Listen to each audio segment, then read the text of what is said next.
This week's Parsha VaEra lists the heads of houses, starting with the tribe of Reuven through the tribes of Shimon and Levi, and ending mentioning about Moshe and Aaron.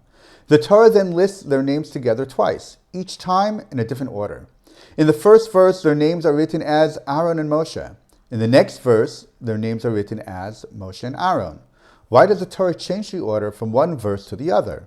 The classical approach is offered by Rashi, explaining that Moshe and Aaron are mentioned interchangeably to show that they were equal in all respects. Even though God approached Moshe to be the leader and redeemer, and Aaron to be Moshe's mouthpiece, they were a team. Sometimes one took the lead, and sometimes the other did. Since they could both lead interchangeably, and did, the Torah sometimes put Moshe first, and other times Aaron. While it is true that both led, they were not necessarily equals. Moshe was the leader and redeemer, the focal point to whom God spoke directly. In their mission in Egypt, Aaron was more of a supporting character, helping Moshe where either Moshe couldn't or had an impairment. Therefore, there must be other reasons why sometimes Moshe is placed first and sometimes Aaron. Rashbam explains that who is mentioned first depends on the context of the verse. The first verse relates to birth order, genealogy, and tribal leadership. Since Aaron was born before Moshe, he is mentioned first out of respect. The second verse is about their mission to speak to Paro.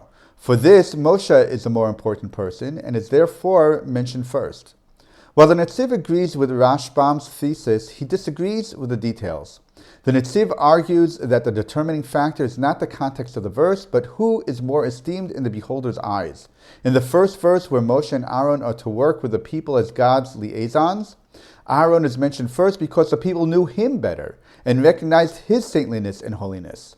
However, in the second verse, where they need to speak to Paro, Moshe is mentioned first because in Paro's eyes, Moshe was greater, having grown up in the palace. Perhaps we can consider another perspective. The two verses together reflect Moshe and Aaron's mission of redeeming Israel and taking them out from Egypt. Notably, each time, Moshe is the inner figure, closest to describing the mission, while Aaron is the outer figure. This formation serves two purposes. First, the outer figure is meant to protect the inner figure.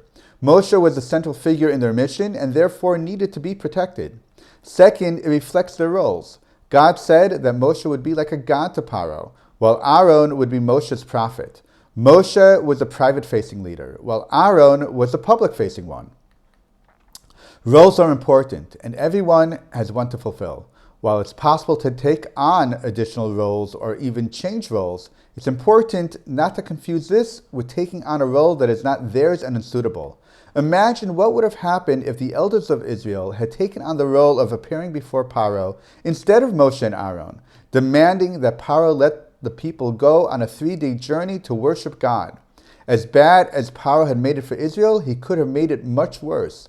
Moshe and Aaron were respected figures from outside the system. The elders of Israel approaching Paro could have been seen as a rebellion. Forcing oneself into an unsuitable role often leads to problems. Instead, one should focus on maximizing one's own potential and let those who are best suited for a specific role fulfill it.